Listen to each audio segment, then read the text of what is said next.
You want to say, are you ready? I'm so ready. I was born ready. Ready like Freddy. And time is not our friend today. So let's get on with it, man, with a really, really kind of messy review and our opinions on Sword Art Online. Sword Art Online, what is it about? People, if you don't already know, Sword Art Online is another one of these online MMORPG animes that are based in a computer game, in an online RPG computer game. And the storyline goes, I'm abbreviating here, a lot of players get stuck in a computer game because the creator of the game decides that he wants to make it a life or death game where people need to get out of the game to exit the game because they're stuck in the game. And if they try to exit by force, they will die. If they die in the game by getting killed, they die in real life. And that's basically the premise. And you've got to beat 100 levels to get out of the game. And yeah, that's pretty much the basic premise of Sword Art Online. It follows the main character. I think in the game his name is Kirito. I can't even be bothered to get his real name right now. And it just follows his progression through this game. And, you know, will he get out and the mysteries of the game, blah, blah, blah, blah, blah, blah. First of all, you want to say, what did you think initially of the story of Sword Art Online? Well, I was intrigued. But to tell you the truth, it's not anything I haven't seen before. I think we were talking about a title and it escapes me right now. Hacksign? Hacksign. Hacksign, yeah. Yeah, that has a similar premise, doesn't it, in regards to, you know, being stuck in a game, except in Hacksign it's only the one character.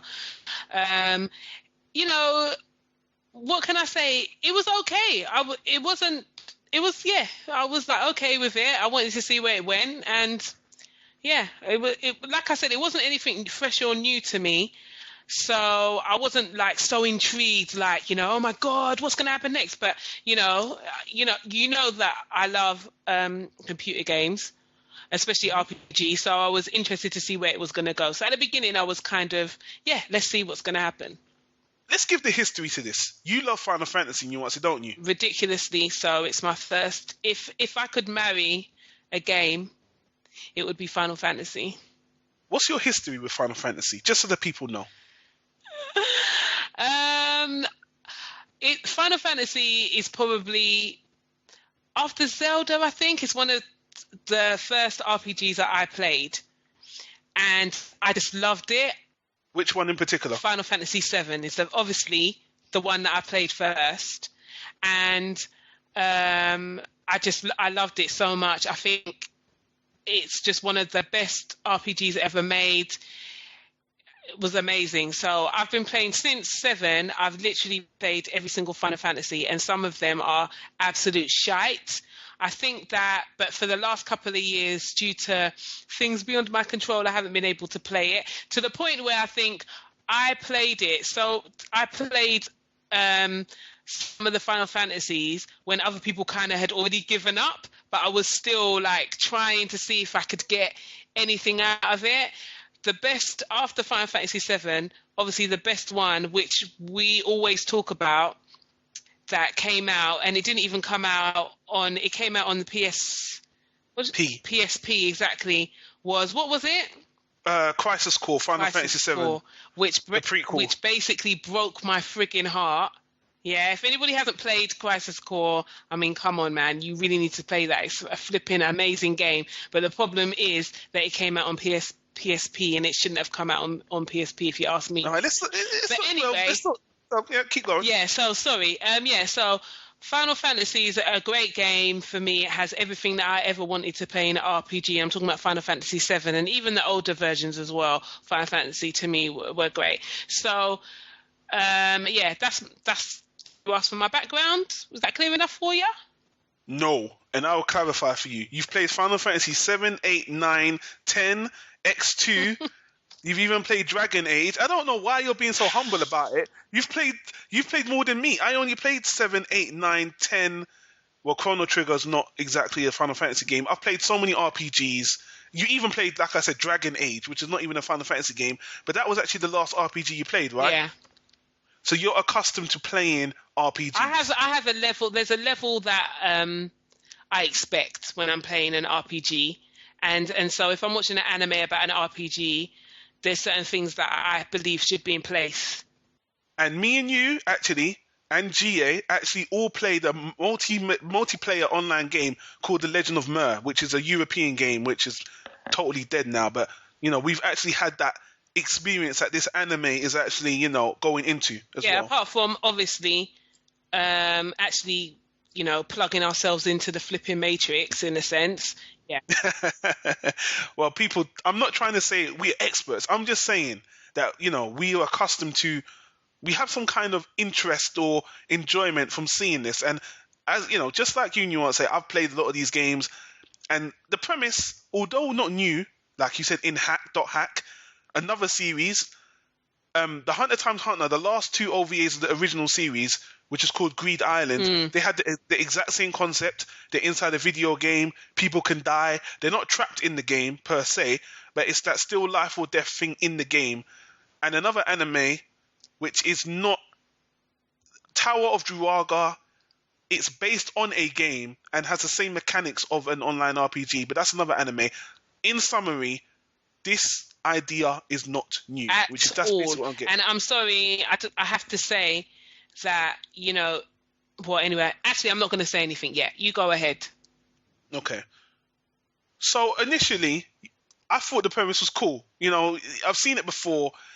And because we've seen these other animes, we've played these games, and the hype. So I should have mentioned this before. I've never seen such hype for a fucking anime before. I mean, seriously, everywhere I turn, Sword Art Online is amazing. And, I know some people would say, you're a fool if you listen to the hype. But there's a level of hype you should be able to trust. There's a level of hype that if everyone's telling you Pulp Fiction's a great movie, it's going to be a great movie. The Matrix is a great movie. It's going to be a great movie. Evangelion's a great anime. Every corner of the fucking internet was telling me Sword Art Online is the must-watch anime. You have to watch this. Why aren't you watching this? It got to the point for me that I think I was dreaming of Sword Art Online. Just the title, because everybody was, just like you said, chatting about it. To the point where, me, I do not watch an anime until it's finished. I do not have time for this monster of the week kind of thing. I don't watch an anime once every week. I don't like doing that. I just wait for the thing to finish and watch it. Yeah. But this was getting so ridiculous. Like, people were jumping on the nuts of this so badly that I had no choice. I felt like I had no choice but to watch it. And last year, Steins Gate had a similar issue in 2011, but it wasn't even on the level of this. I've never seen an anime as hyped as this. Not in a while. Not in a while. I don't remember the last time I've seen an anime hyped as this. So, I'm not going to lie. Coming into this anime, because of that, and because me, and I'll say now stupidly, just took everyone for their word it was going to be the greatest anime of all time, I actually thought that it was going to be on a certain level.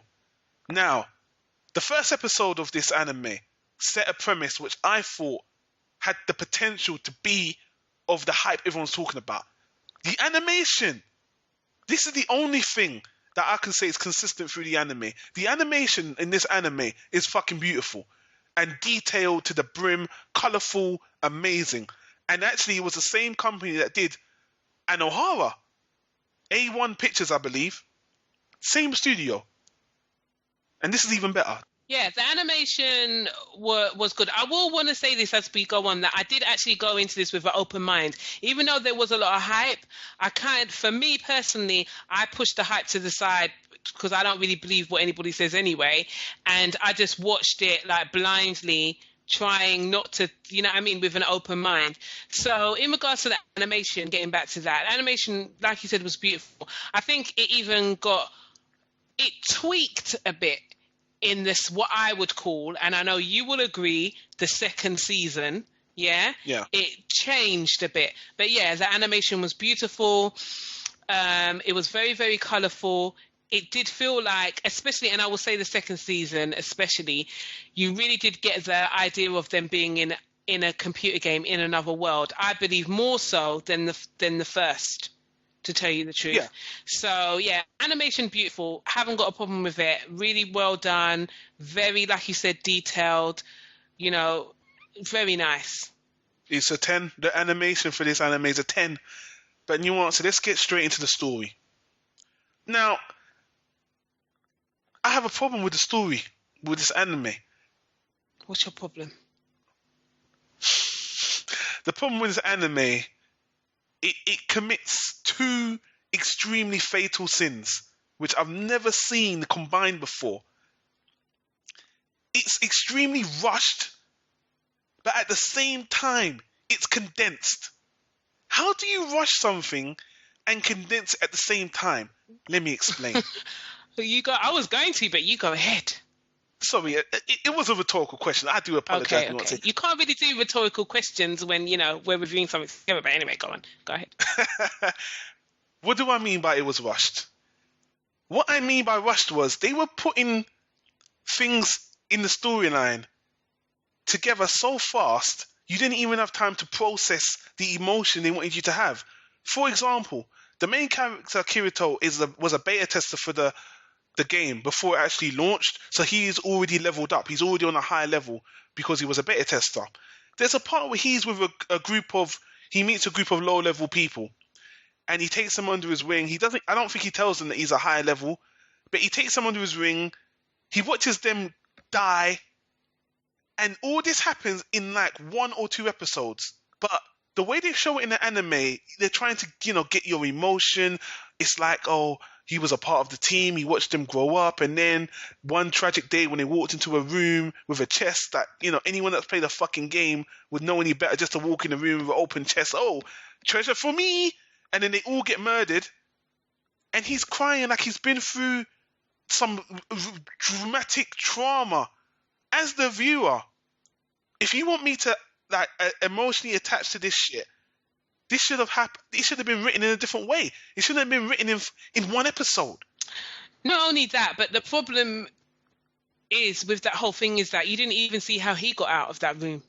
Because they kept on doing things off screen. I mean, that the reason you're saying that things happen fast and slow, and it was just such a mismatch. The way that you realized that things were happening so fast is because they had to keep on reminding you at the bottom of the screen how much time had passed. 1 minute I was looking, 10 minutes into one episode, I realized that 2 months had passed, 3 months had passed, 4 months had passed. I was just like, what the hell's going on? You know what I mean? It's now flipping New Year, now it's Easter or whatever. Do you know what I mean? And it just like you said, there's no way for you to have a connection with characters that you've only been watching for like 20 minutes. Yeah. Do you know what I mean? It's just not going to happen.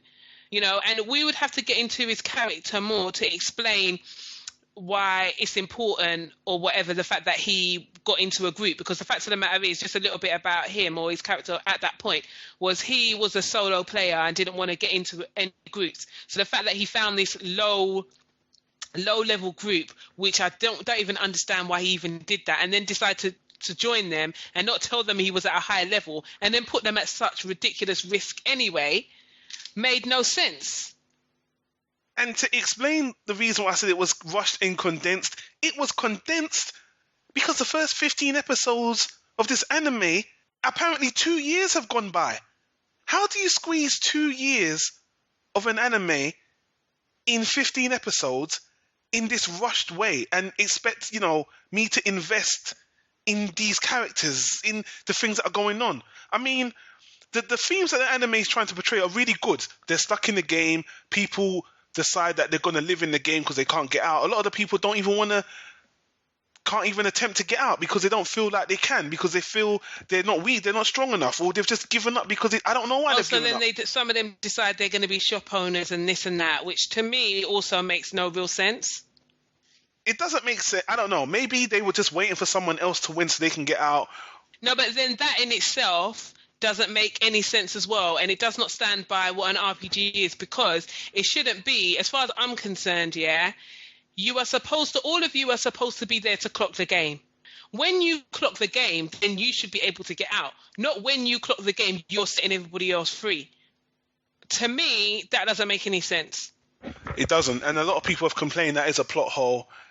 But at the end of the day, stupid. And then I'm sorry to have people that are turn into shopkeepers and blah blah blah and all this nonsense, to me doesn't make sense, because if you're playing a proper RPG, you have those things already set into place, yeah, so that the people are focused in playing the game. So the whole point of this, the main guy, the bad guy, yeah, is that he's saying, if you want to get out of this world, clock the game. But now if you're saying, basically when I'm watching anime, you're not saying that. You're saying you can either live in the game and be a shopkeeper, you know, and sell swords, or you can clock the game. You know, which one is it? To me, it was stupid and confusing, because there shouldn't be someone who decides, oh, okay, I don't want to clock the game, but I'm going to start selling swords. I'm not going to clock the game. I'm going to start selling items. There are people in towns that do that already. That doesn't make any frigging sense. I have to admit, that's baffling. Who signs up to a game to become a farmer? Yeah, you know what I mean? So you're looking into a virtual game to farm. Okay, look, you know what I'm saying? Let's not debate about those little quibbles, because I'm sure a lot of people just glossed over that, just thought whatever. But the fact of the matter is, yeah, you shouldn't be glossing over something that is detrimental to what this game stands for, as far as I'm concerned. If you're saying that this is a game based on an RPG, then do the thing properly. You know what I mean? And these little things make a lot of difference to me, because the whole point of the game is these people have literally killed themselves in the game. At the beginning, there's a bit where people, as soon as they find out they're stuck in the game, people are falling off of, I don't know, bridges and stuff because they can't take it. People kill themselves, yeah? So for some of you to decide, oh, well, I can't bother to clock the game, I'm just going to go fishing. What the hell is that? There's another a little mystery thing where I think a team is getting killed off because I can't remember, because there was an item up for grabs. One team had this really rare item, and then basically they didn't know what to do with the item, and then they thought one of the teams stole the item, and then one of the girls fakes her death, and it's the little mystery thing. You know, I think the problem that I had with this anime, and obviously we're doing this all a different way around than what we'd normally do, is that some episodes you'd watch and it'd be Monster of the Week, and then some episodes you'd watch, they jump 3 months in one episode. Do you know what I mean? I felt consistently the anime was moving through time like it was nothing. This character, you were watching a character walking through, it would be like first episode, he enters a game. Episode 2, it's been 3 months. He's been through so much. He's learned, he's so lonely. 4th episode, his team died. He was with them for a month. You're telling me these things, but you know, it's only happening in 1 episode, so how am I supposed to care? This guy's meant to be brooding, he's meant to be hurt, he's meant to be damaged character, who's meant to have gone through all this mental pain, and he's so lonely. But the way you're breezing through the anime, the way the story is told, I couldn't. You can't get a connection. You really, you don't give a shit. And he meets his so-called love interest, right? In episode 3 or something. Then they just split up. You never see the girl again. I mean, is it episode 3 or episode 2? Episode 2 or 3, he meets her. They're just 2 separate characters. The next time he meets her, she's like the second in command of some league. And it's only been like 3 episodes. You know what? Before we get into more of this, I think we should really talk about the 2 characters. We don't have to talk about all of them, but we should at least talk about the 2 main characters. Else we're going to go off on a tangent in regards to that. Because now it's, do you know what I mean? It's getting a little bit, we're getting into them anyway. Yeah, go ahead. All right. So, Kurito, yeah? Like you said, he's the main protagonist, and he comes in the world as a so-called solo player. And when they find out that they're all stuck in the game, they find out that there's some people that tested the game before it went live. And now those people they are now calling them cheaters because they tested the game before it went live, and they know how the game works. So in a sense, they call him a cheater, which I think is ridiculous, but whatever. He's a kind of, in regards to his character, I didn't really have a problem with him in regards to his character. He was kind of a normal guy, you know, a kind of straightforward, kind of RPG kind of main character. Does that make sense? Well, you make him sound pretty vanilla with what you're saying. I know what you're saying, but yeah, he didn't bother me either. He was he was very basic. He wasn't a hateable character. To be honest with you, this guy is the one of the things I like the most about the show. He wasn't a Shinji character like Ivan. He wasn't whiny, why is this me? He was kind of tough. He was confident. He had heroic attributes, and throughout he was consistent through the whole anime, in my opinion. I mean, the first episode he was a little bit wimpy, if you ask me. A little bit like he was a solo player, but he didn't really want to be. He felt guilty for being a solo player or whatever. But that went quite quickly, and then, like you said, he became. What I would say is that he didn't really talk that much. Really, yeah, he didn't talk that much, and that's the reason why I would say he's like a basic RPG kind of main character. He didn't have really much to say. He had a job. He had his lines. He had to say to pump everybody up or get people moving forward. But ultimately, he was just like the lone ranger in a sense. Do you know what I mean? Yeah, and I didn't. There was a part where he even called himself the Black Swordsman, which was a Berserk reference. I didn't really appreciate. I mean, but, I have problems with his sword and what the meaning of that was, to tell you the truth, and the idea of him being the Black Swordsman.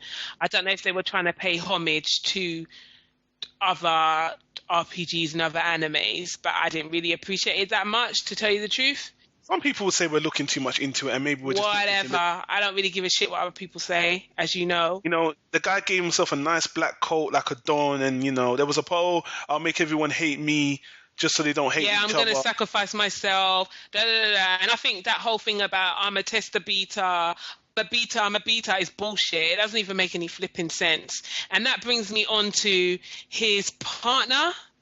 Love interest partner, Suna. Like you said, I hope I'm saying her name right, but if I'm not, whatever. She is the female protagonist in the series. She meets him, I believe, in episode 2, I believe. And they fight together, basically. And she wants him to be...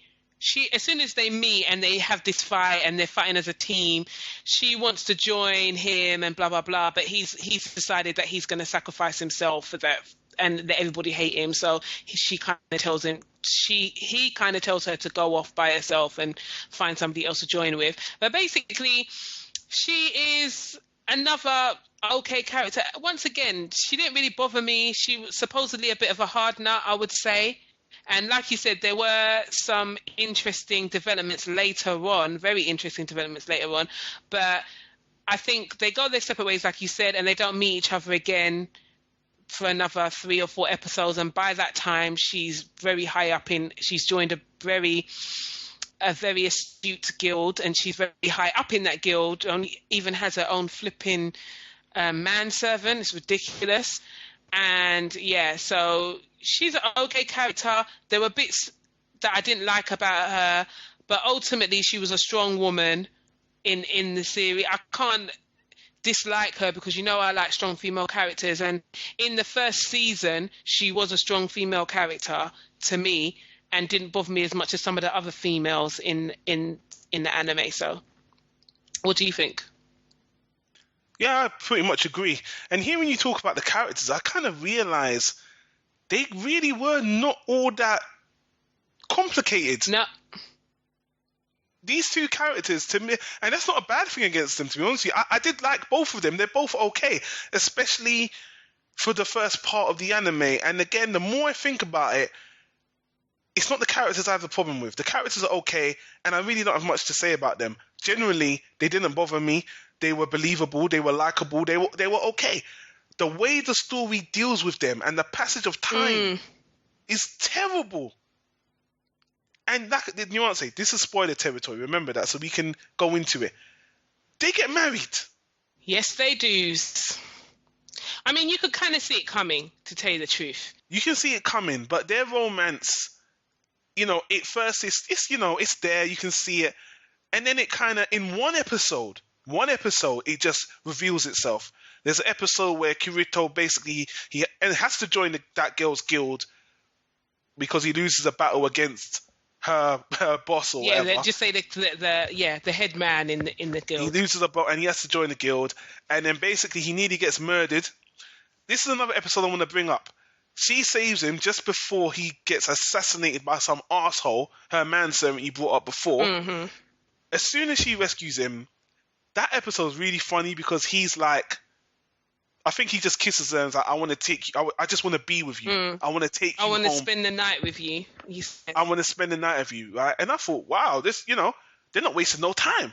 Next scene, they're at home, they're cooking a meal, and all of a sudden, Asuna gets up, turns off the light, and takes off her clothes. And then while she's taking off her clothes, she says to Kirito, take off your clothes too. And then he says, I'm not ready for this. This is not what I wanted. I just wanted us to sleep in the same bed. And then she slaps him. And in the next scene, they're in bed anyway. And she's naked. And I'm just thinking to myself, that scene was like, what the fuck was that? I mean, talking about that scene, and as we're going to talk about the sexual elements of the anime, maybe we are, maybe we're not, whatever. When we were talking about the animation, there were some bits that I didn't bring up, which really annoyed me. There were some scenes, the way that they drew the females at some points where I didn't make any sense. There was bits where you saw Asuna bend over, you saw her butt, like the outline of her ass, you know what I mean, or her crotch, and it was kind of like, why am I seeing this? Because it doesn't actually make sense to the rest of the anime. To tell you the truth, they call it fan service. They can call it what the hell they want to call it, but I'm used to fan service being in the anime from the beginning, so I actually know what I'm watching. Not from halfway through. Next thing you know, I'm staring at a girl's crotch. They did the fan service in some really, really weird ways in this anime that didn't even... I know this doesn't make sense to most people. The way they did the fan service in this show felt a little bit unnatural. Yeah, it didn't flow. It didn't flow at all, and that's why I bring it up. And now you're talking about the fact that her taking off her clothes and all this nonsense, yeah? It was so left field. Even him saying, I want to spend the night with you, I was like, oh, okay, so this is where we're going. And then the way she took off her clothes and she was just standing in her panty and her bra, and then she was like, take off yours too, don't make me do it by myself. And then he was like, I don't even want to do that. I'm not ready for this. I was like, what the hell am I watching? Then she slapped him. She slapped him like, what was you insinuating? Yeah, what were you? I thought you wanted to do this. And then next minute they do obviously have sex because she's naked, even though he's fully, yes, people, he is fully dressed in the next scene, but whatever.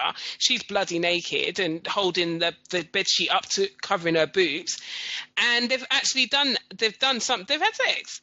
So it's kind of, and then, it just didn't feel right to me because I just couldn't understand. I know that people were saying that, well, they're trying to live a normal life in a game.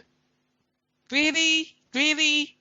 When they got married in the game, I thought, well, you know what? This is kind of dumb, but it's romantic, so whatever.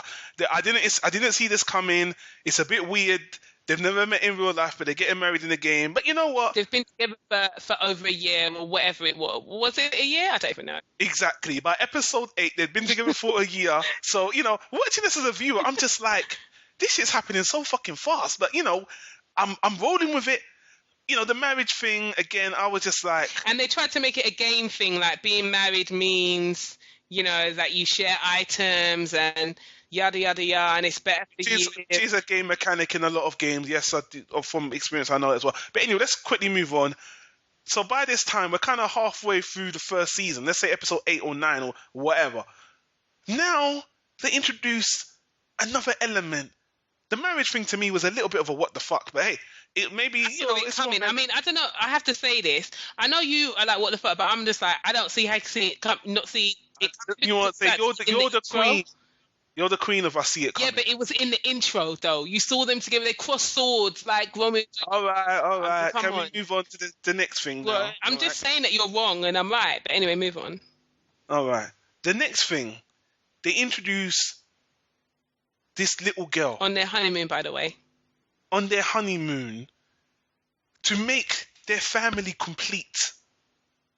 And they pick up this girl who's got amnesia and they adopt her as their daughter. So now they've become a virtual family.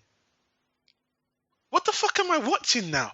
I mean, at this point, they stopped all the anime, all that, the grinding shit, the getting out of the game. They've decided to take the little honeymoon to stop. Now they found this amnesia girl and then they play house. I think her name's Is it Yuri or something? I don't care right now. Okay. And then, for one episode they decide they're gonna be husband, wife, and daughter, and I'm just thinking this is weird. I mean, I'll give it this much: it's different. They're really taking this concept of living in a game to the nth degree, but it's fucking rushed. It's so fast. Again, it's just these things happening so fast. I'm just thinking, what is the point of this anime? Is it to get out of the game? Is it to fall in love? What's going on? I mean, when Yui starts calling them mama, papa, it sends a shiver down my spine, because I'm like, aren't you guys like 12? And she's like 4. And it's just wrong. Like, I don't even understand where it actually comes from, this whole thing. And then when you do find out what she's all about, it's just like, it does feel like I'm watching a totally different anime. I just didn't see the point of it. I didn't see the point of her. I didn't see the point of that whole element. All right, so to round up what's gone on in the series so far, because actually we're coming to the end of the first season. Well, what we would call the first season, you have to what we would call the first 15 episodes or so as the first season is guy loner meets girl. The guy has a whole adventure for a year that happens in 3 episodes. He re-meets the girl, they fall in love, they get married, they have a kid. This is episode 8, and a year has passed in the fucking anime. Okay. And people have settled into the world, and some people are fishing. They don't want to leave anyway, and enjoying their life, and hoping that one person is going to break them free of the world, even though nobody wants to do anything for themselves, really.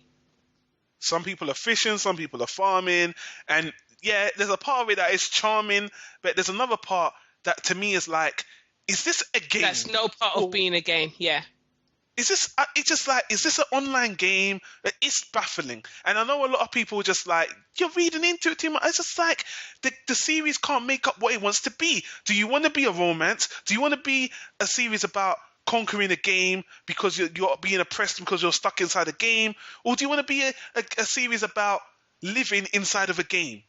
You got 3 major concepts in 8 episodes that the series just can't, go with one or the other. So basically, now that this is all that's cultivated, they decide to go back. The married couple decide that they have to go back, and because I think meanwhile, because they're both part of a guild, sorry for the confusion people, you guys should already know this because you've seen the series anyway, because they're both part of the guild, they have to go back to their responsibility of clocking the game. Yes. Because people are waiting for them. Everybody is waiting for you to clock the game so we can be free, even though we're fishing and swimming. So now, another gripe with a lot of people is that we never got to see them level up. I want to talk about the leveling up thing, but it pisses me off so much, and I think it has more to do in the second season than even now in this season. But anyway, I know you want to talk about it now, but I don't want to go into my pissed offness. Is that a word when I talk about the leveling up? Anyway, go on. Sorry. No, all I was saying was that this guy, not only did he come in as a beta tester and he was strong already, as the series progresses, he I don't know how many levels he levels up. You never see him grind, really. You really never do. He has one or two major battles. Sorry? No, go on. Go ahead. I'm interrupting you. He has 1 or 2 major battles. But other than that, he just reaches this high level. You never see him grind. They're going to this. They're trying to climb to level 100, and again, you just get to see flashes. A lot of it is explained off screen, that they tell you what happened, then they fast forward. Pacing is horrible in this anime. Horrible pacing. But anyway, getting up to the end of the first season, the married couple have to go and save the day with their guild to free everyone else from the game. What happens at the end is there's a big reveal that the guy who actually created the game, the fucker that stuck everyone in the game, was actually the guy who's the head of their guild. And he's playing the game anyway. And I thought that was actually so funny. That was probably the best thing that happened in Series 1. And then the guy was like, you know what, man? Since the main character found... I like the way the main character said, look, no guy who creates a game that's to sit back and watch. The guy who orchestrated this, obviously he wants to participate. So, you're that guy. So anyway, the guy's like, you know what? Since you sussed it out, since you found out I'm the bad guy, if you beat me now, you win. He's like, forget about the other 50 levels. Forget about the other 50 levels that the whole anime is based on. Let's just forget about you know who I am. Let's just duel now and get it over and done with. Everybody can watch. Let's cut to the chase. You beat me. I'll take off all my cheating shit. I'll only leave a couple of shit so I'm overpowered anyway. But I'll take off my immortality. You beat me, and then, you save the day. In summary, how the anime ends isn't bad at all, to be honest with you. I thought it was cool. The ending for this first season was okay. It's melodramatic. You guys know what happened. He kind of half dies. His girl jumps in the way. That's so corny and predictable. I wouldn't have done it. We weren't married that long for me to sacrifice myself for you. I was about to get out of here. There was actually a point where she even told him that if he dies, she's going to kill herself. And then he went and told the main guy that to make her immortal. But he made her immortal, but he set it so she'd be immortal after the game, which made no sense. Anyway, long story short. Whatever. She dies. He half dies, but somehow... They both die. He dies, she dies, and he kills the main guy. Everybody dies. But he gets out. He gets out, and, the anime ends. You don't know what happened to the girl. That's the first season, the first 15 episodes. No, you don't know what happens to the girl, but you know what happens to him. That's what I'm just saying. For the first season, he wakes up at a hospital. He believes the girl's dead. He walks out. It's very anticlimactic, very kind of a sad, melancholy ending. And I look back on Sword Art Online and I thought, you know what? You fused together too many ideas, but I kind of liked what I saw. Because the ending was good enough, yeah? But, and this is what that's why I didn't mind it. I actually thought, this is the reason why I'm going to call this the end of season 1, yeah? And I don't know why they felt like they couldn't leave the second season to the next year. Why I'm watching another season of this, I don't know straight away, yeah? The way it ended was fine. It was apt. It was interesting. But what I will say is, the fact that they didn't go up any other levels, and the fact that the bad guy kind of was just like, oh, let's just forget about it and, let's fight now, kind of made a mockery of the whole RPG thing, didn't it? Because at the end of the day, he said that was the whole point, that them getting up to all those levels and beating the thing. But as soon as he got found out, he just was like, let's fight now. And that, to me, is not a real RPG boss, because a real RPG boss would probably be like, yes, you found me, now you'll have to come after me and morph into some flipping monster and fly up the other 50 levels. If they went that way, this 26 episode anime would have been about one thing. But because they didn't go that way with the story, I agree with you, it was a big mistake and it was silly. But at the same time, I found it amusing and a little bit refreshing that, oh, fuck it, let's just deal with the bad guy now. Because I thought they had better ideas for the future episodes. Unbeknownst to me, they didn't. Yeah, and this, I have to say, as we're going to get into what I would say, and he would say season 2, for some reason, after I saw the first episode in season 2, I had hope that this might twist into something else. So what gave you the hope for this second season going on episode 16 plus? In season 2, I thought that it was going to go a little bit differently because of the fact that I think it had been 2 days or whatever since Kirito has woken up into the real world. He's found out that Asuna is in a coma, and everybody else, he set everybody in the game free. So he's trying to get back to the real world, yeah?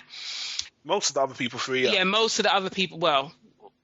Some people died some people actually did die. Which is another thing, because as far as I'm concerned, Asuna should be dead because she died. But whatever. But yeah, she's in a coma and he's trying to get back to real life as well as visiting her and trying to get into everything.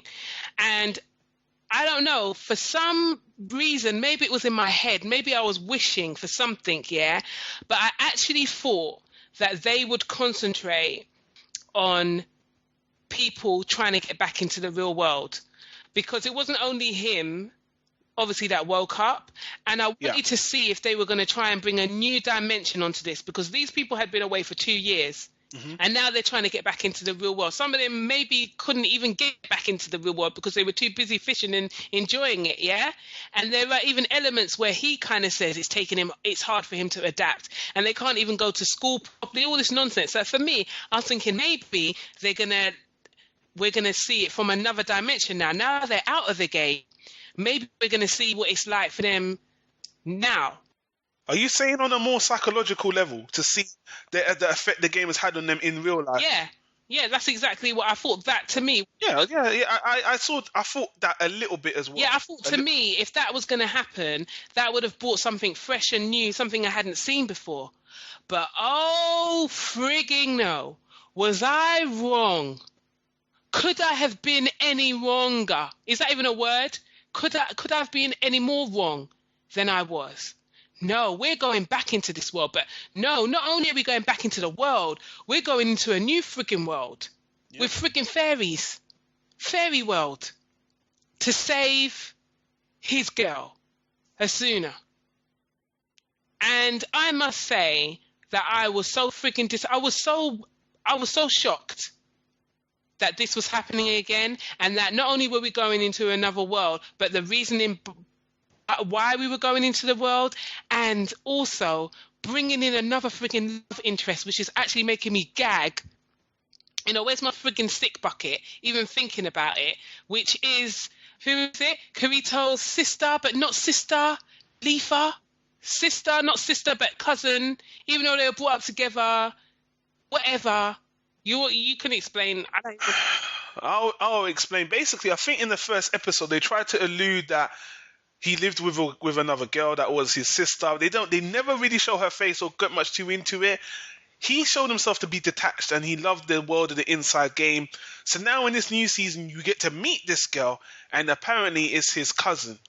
And, you know, as you said, he's getting rehabilitated into the world. He can't walk properly and he's getting his strength back, and he's trying to, you know, see if there's a way he could get Asuna out of the coma. He soon finds out that there's a new RPG, which is a clone of Sword Art Online.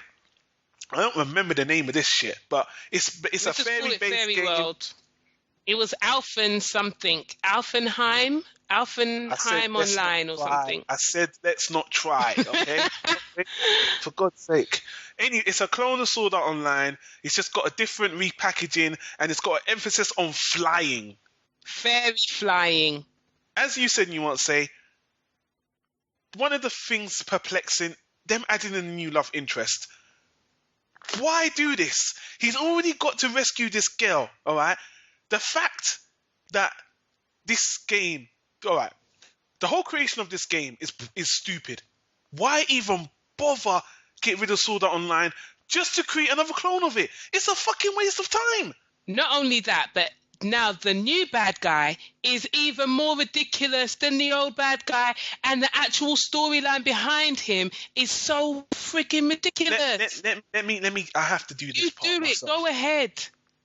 This new villain, the first guy who you don't even know if you want to call him an antagonist, was the creator of the game that stuck everyone in the game. This new guy was part of that guy's team, right? And he wants to marry Asuna because her father was also one of the people who had to deal with the production of the game. So basically, in real life, Asuna's father was part of the corporation that had something to do with the game. The guy wants to marry her because he's a fucking weirdo. And the father says, yeah, even though she's in a freaking coma. And says, which you never see. And you never really see the guy as well. Who? You never see which guy? Her dad? Asuna's father, yeah. Yeah, you see him. Well, you see him there. He's there in the first 1 or 2 episodes when he's turning around saying that, oh, yeah, you can marry my daughter. And why should you? Are you sure you want to put yourself in this position because she's in a flipping coma? But if you really want to do it, that's fine. And nothing that really irritated me about it, which made no freaking sense. You're calling her husband a flipping beta. What the hell is she then?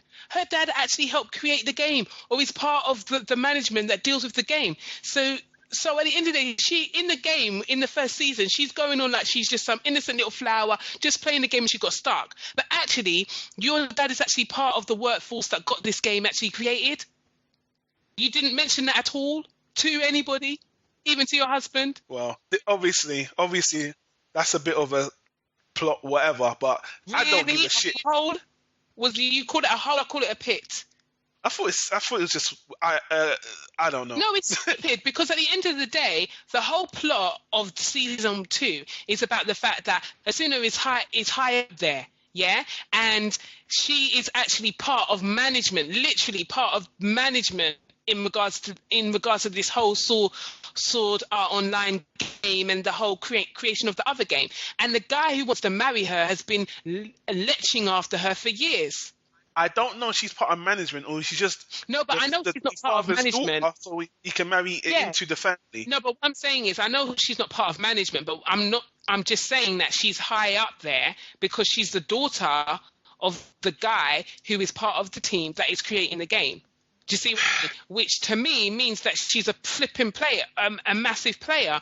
On top of that, when she gets thrown... supposedly, or her mind gets transferred into this new flipping elf game, she's an elf queen of the fairies. Queen in a cage. Queen in a cage of the fairies. And this stupid ass guy who I cannot remember his dumbass idiotic name right now, is trying to control people's minds. Yeah, that's another element I actually liked because I said this is what makes sense. I like the idea of the guy using the game to manipulate people in real life, to do some Inception type shit. Well, we never even got to see the real life part of his plan. He never got to do it in real life. Well, I'm just saying, as an idea, it was a good idea. Yeah, but at the end of the day, they didn't even put it into practice. And then, all the time he kept on saying, soon, you're going to forget about your love and you're going to be in love with me and your mind is going to be mine and da-da-da-da-da. And it just kind of got to the point where, okay, fine, if you're trying to do this to affect the real world, can I see the real world effect? Because right now, all I can see is people flying around with flipping fairy wings. So let's get back into this second game, which is completely pointless. This second game, again, to me, serves no purpose. People from Sword Art Online are going back into the game because they're addicted to it. The main character, Kirito, is going back in it to save his girl. Again, I like this guy. He's noble. His reason for going back into the game is not because he's addicted to the game. He just wants his wife back. Whatever. When he goes back into the game, he finds out that the guy from Sword Art Online, the guy at Attractive One, kind of kept his level in check anyway. So again, he's ultra powerful again, but some of his items are corrupted. His daughter is there as his little pixie. Oh, a reference to The Legend of Zelda, which is ironic if you want to call it that.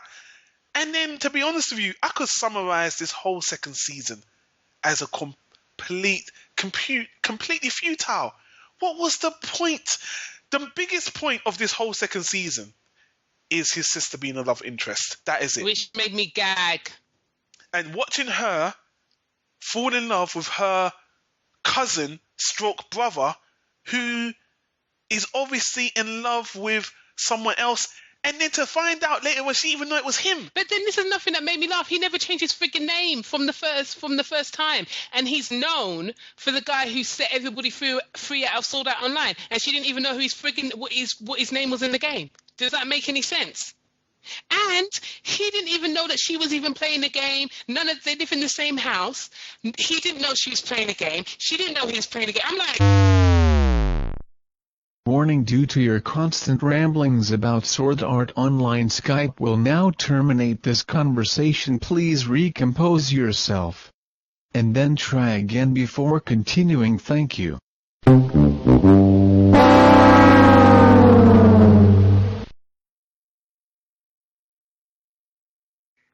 Yeah, sorry about that, people. I think I had a bit of a breakdown and I broke Skype. Skype was like...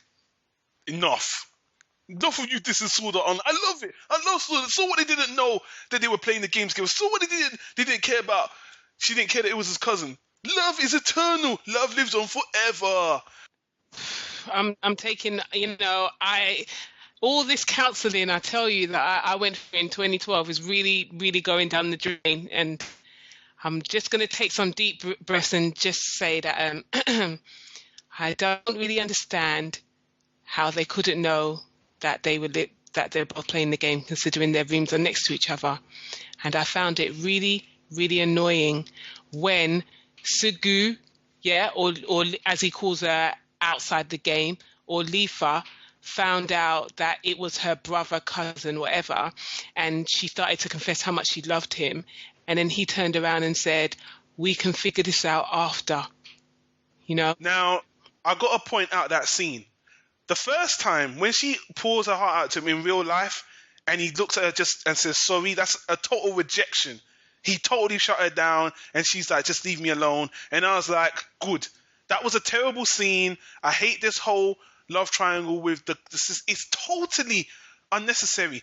And I will say this: if his girl died in the first season, it would have made sense. This actual extra love thing with his sister would have made sense, even though it's somewhat incestual and perverse or whatever. Very. It would have made sense. But for them to continue add this girl on when he's already looking for another girl was fucking stupid. And just the fact pointless. that he didn't ever mention it at all. He was never really clear. A love triangle, in my mind, how you do a love triangle is when two people start off at the same point and they have an equal shot. And they're put in at the, this girl, his sister came in the game too late. So why bother? But anyway, we need to summarize this shit in finality now. Okay. At the end of Sword Art Online, the end of the whole season 2, the whole series, right? What it consummates to is a fucking mess. It really does. One of the last battles that people are just baffled about. In the first season, he had some kind of double-sworded move. In this game, there's apparently some kind of tunnel you need to climb up to reach the sky, to reach where his girl is, because she's in the cage, yeah? And it's basically a cheat. You can't win because they just generate an unbeatable amount of enemies at the top of the thing, and he just pulls some asinine maneuver that comes out of nowhere because his sister gives him another sword, so he does some move that... I mean, he takes her sword, which to me makes no sense in RPG land, I'd just like to say. All right, so we fast forward to the final battle when he's about to rescue his girl. Then we get a nice little random hentai scene where the psycho fiance decides that he was going to... Because all through the season, he's been teasing her about taking off her clothes and raping her. But this time, he's, because he's the game master, he's got Kurito on the floor, and he's making him watch his back while he's taking off his girl's clothes, ripping off her clothes, licking her hair, touching her breasts, doing whatever. Actually starting to rape her. Again, and then I'm just thinking to myself, this is ridiculous. This is a totally different anime, that's what I'm thinking. The guy as a villain... The guy as a villain is your typical stock psychopath. But it just comes out of nowhere. And then to see that at the end, it's just silly.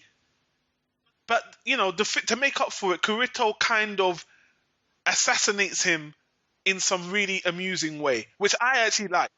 You know what? I wouldn't have minded it, but it was so, once again, just with the rape, molesting scene, the kill scene at the end was so left field that it just felt like I was watching a different anime altogether. What I will say about there's a lot of things I hated. Can we just finish the wrap up? Yeah, all right, I'll wrap up. I can wrap up right now. No. I just want to say, after that, they go into real life one more time, and he goes to see her because he's finally released her from the game. He goes to see her at the hospital, and then we get one last encounter with the psycho in real life, where he fights Kirito with a real knife, gives him a couple of slices. Slices his face up. And again, there's another good... I like the main character, Kirito, because he's about to even kill him. He gets that knife and is about to slit his fucking throat, but then he just holds back. And I thought to myself, when I was watching that scene, I thought to myself, the main character for this series is actually not the problem I had with the series. It was the storytelling, the pacing, and the weird shit that came out of nowhere. And then to finish off, he meets this girl in the hospital, they kiss, and at the end, they go to a separate school for SAO players that had missed 2 years of their lives. The end. Well, at the end of the day, he becomes more like Neo, if you remember, because he basically gets a key to a new world that he can unlock if he wants to, a new Sword Online game world. The actual original person that created the game at the beginning kind of gave him. Can I do my wrap up? Wrap it up, you want to say? I'm disappointed in this series for so many reasons, but mostly I'm disappointed in this series because they're calling it's supposed to be an RPG. This to me is not an RPG, yeah, at all. It does not stand by what an RPG anime should be. And someone might turn around and say, "Oh, you wanted to see more powering up and you wanted to see more levels and blah blah." Yeah, I did want to see that, yeah, but also I just wanted it to work properly. At some point, I wished that it wasn't an RPG at all, and they had just done it like a normal world, like a totally different world, and I think that would have worked better than them trying to make this an RPG. In the second season, he didn't power up at all. Fine, fair enough. He started off with the powers he had in the first season, whatever. But he didn't power up. He didn't do nothing. Yeah, he didn't gain any other items. He did nothing. He just went to the last boss and basically killed whoever he needed to kill by the help of the actual maker and got his girl and left. It just, to me, it didn't work, as well as the love triangle was redonkulous. It was disgusting to me. I did not understand it. It was left field. It came from nowhere, and it wasn't needed. I really felt like I didn't need to watch 2 seasons in one, and I don't understand why they chose to do that. It didn't agree with me at all. So, on top of that, I will agree with what you said, Don. The characters did not bother me. I will say that Karuto and Asuna were okay characters. They didn't really talk that much. You know, they were okay. It was just the storyline was terrible, absolutely terrible, and it just did not stand up to what I want an RPG and anime to be. So for me, sorry, the people that love it and licking its ass, that's good for you people, but for me, I'm not feeling it. Not feeling it at all. And I pray to God they don't bring out a 3rd season, because there is no way it can get better from here. No fucking way. What rating would you give it? I just said I'm not feeling it. All right. For me, I'm more, to be honest with you, I'm more upset with the people that have been overhyping this. I really am. This anime, again, when I see a bad anime or a series, this will remind me of The Legend of Korra. It really is, because it's like hype. People hype shit up to a point where you expect to, on some level, think it's good to a standard. But then when it's all said and done, it's shit. And I said that wrong. Basically, yeah, I did feel the same way about Korra. That I felt like this again, people leading me down this road, telling me I don't watch new stuff, and then I watch this, and then all I see is great animation, and then a fucking clusterfuck of a storyline. Great ideas, definitely. Likable characters, yes. Implementation, horrendous. Pacing, terrible. Characterization, non-existent. I mean, really, people. This is, and you know what? Me saying all that, I actually don't think it's a terrible anime. I just don't think if I'd watched this anime, I wouldn't have brought up to anyone. It is just, it's below meh. It's just whatever. Sword Art Online is whatever. Why are you people going on about this? Why? It's amazing they had so many concepts, the concept of living in a game. I've seen this done better in multiple animes. So many. It's 2013. We're meant to surpass each other. We're not meant to be meh. People had watched better. Look, Dot Hack was better than this. Hell yes. The Tower of Druag was better than this. 100 times Hunter agreed I was better than this. I mean, I'm sorry I have to cut you. 100 times Hunter is basically where people should be starting from if you're going to do an RPG anime, as far as I'm concerned, because that has all the elements that make it an RPG when you're talking about Greed Island. And to be honest with you, man, watching this anime, it really was just average. But it kept on doing. It had these weird things in there that kept on stabbing me. What was that? I was just watching for this, whatever. But then I'm like, where did that come from? I kept on saying to myself, where the hell did that come from? Or when did that happen? Or why should am I supposed to care? Because it was so rushed.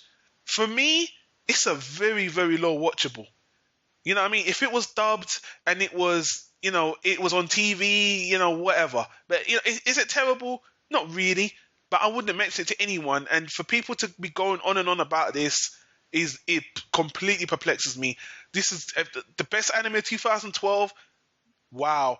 If this is the best, then I really shouldn't be watching any new anime. I mean, this is I would love to say for a lot of people it's watchable, but for me as an RPG player, I'm sorry, I just can't feel it. I'm not feeling it at all. On my anime list, it's got really, really low scores, and I know some people still stand, but it's not as bad as people saying it. To be honest with you, it's bad. It is a bad anime, but it's watchable. And I know that doesn't make sense. Who are you gonna make watch it? You say it's watchable, but who's gonna watch it? It's not offensive. It's not. It is offensive. It is offensive. Who says it's offensive to RPG players? It's offensive. Yeah. It's offensive. Some people, How can you go to a new land and start and not even pay? He didn't power up once. If you know what, see in season 2, he never powered up once. He did not power up once. Fair enough. There is only one great fight he had, which was with the leader of another team, which was great, yeah. And it was a bit fooly-cooly, if you ask me. The animation changed completely in that fight. So you know the fights that I'm talking about. Mm-hmm. But ultimately, he didn't power up. Even when he beat somebody that powerful, he didn't level up.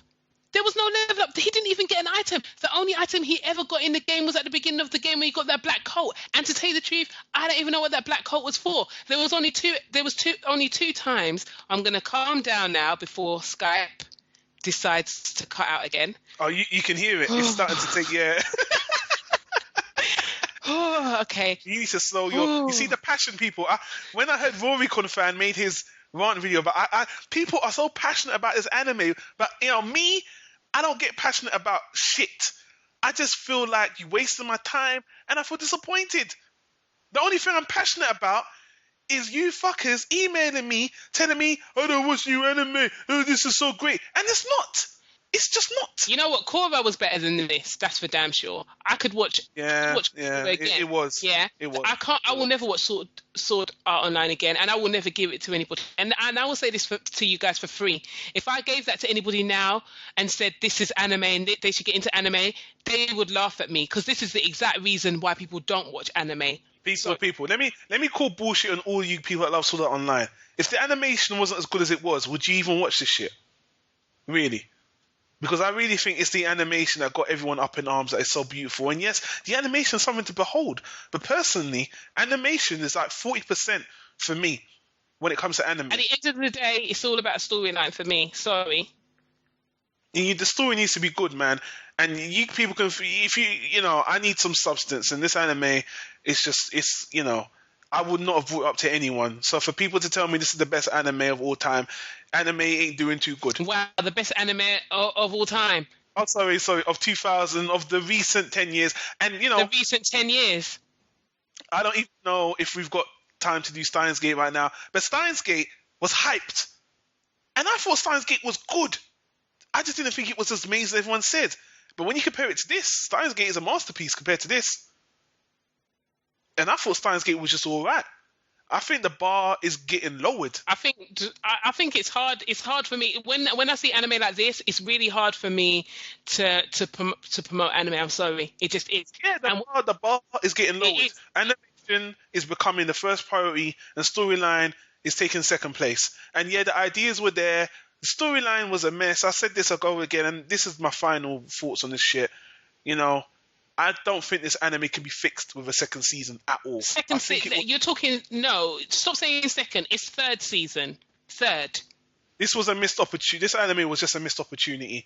And, trust me, after this review, I won't be thinking about it, and I'm not even going to be hating. If you guys liked it, you know what? Good for you. But, the people who told me it's the greatest anime, fuck you. Simple as that. And, I'm not saying it with passion, but seriously... You need to watch more anime because Hunter x Hunter, Greed Island, Tower of Druaga, and even Hack Sign. Watch Hack. You haven't seen Hack Sign. You have not seen Hack Sign because Hack Sign is miles better than this. End of story. That's me done. Because I don't want to break Skype, I will just say, not feeling this. For you people that loved it, wow, that's all I can say. Good luck to you. And if people are begging for a third season of this, I just I'm actually speechless. Could you hear my voice crack? Because I felt like I was going to cry. Because I feel that bad for you people that actually think that this was the best of 2012 or the best of the last 10 years. Really? Really? I think we could have done this review a lot better if we was more constructive. I think we got all our points across. It was a bit jarbled, people. It was just, but you know what? Sorry to cut you, Don. It was just as, this review is just as confused as the flipping anime. So there you go. This is what it deserves. Oh my God. People, enjoy. I tell you what, people. Right now, I'm watching Fate Zero, another anime that was extreme. Like, you want to just watch Fate Stay Night, and now I'm making her watch Fate Zero. I've nearly finished watching Fate Zero. That was another anime that was extremely overhyped. All right, overhyped's the wrong term. I'm watching it now, and this anime is actually good. It's like if Fate Stay Night met Darker Than Black. That's what it's like to me at this point. Night was awful. It was awful. Original series was really bad. It was awful. When you watch this one, you'll be like, they should have never even made. But anyway. You know what? That anime was so bad, I've had to take about a month out before I start watching Fate Zero. I have to, cleanse myself. Because I've been infested with the ridiculous crap that anime is. It's awful. I'll tell you what you want to say. Our time has run out, unfortunately. Because once again, we went on a ramble, we upset a lot of people, and again, I'm the guy who can't watch new anime, and my opinion, I guess I'm just as bad as Waricon fan. Because I'm not even as harsh as him, but it seems like most of the time, we agree, which is surprising to me, because I think he's a very harsh guy. But he's right in most cases. With this anime, it's pretty bad. But again, I don't think it's terrible, I just think it's bad, really bad. But anyway, you want to say, we can't talk about Steins Gate and the Family Rec Room because we've run out of time. Again, this is what I'm saying, man. I don't even know when I'm going to be available again. So busy. Flipping hell, man. But anyway, the grass is always greener when it's someone else's podcast. So we'll be back next time, people. Happy 2013. 2013, the spoiler review for Sword Art Online. Please, anime, go in a new direction. Come back. Something new. Bloody hell. Come back. Stop doing the lambada. Raise the bar. Raise the bar. Don't lower it like this, please, okay? Oh, God. It's hard. It's a hard life, that we're living. It's not easy being an anime fan. It isn't. 2013, with series like this. How are we going to see 2013 through, Don? How can I defend anime with titles like this? And that's a horrible thing to say, but I'm sorry. That's how I feel right now. This conversation will now be terminated without a musical outro. Skype apologizes on behalf of these humans for bad-mouthing one of the greatest pieces of Japanese animation released in recent years called Sword Art Online. These humans obviously have no taste in storytelling and do not understand the complexities of love and internet gaming. Regardless of what these infidels think, Sword Art Online will shine on in the hearts of true anime fans forever. If there is a God, please make another season of Sword Art Online. Please. Oh, and one last thing. Okay. Let me hear that one more time. Okay. One more time.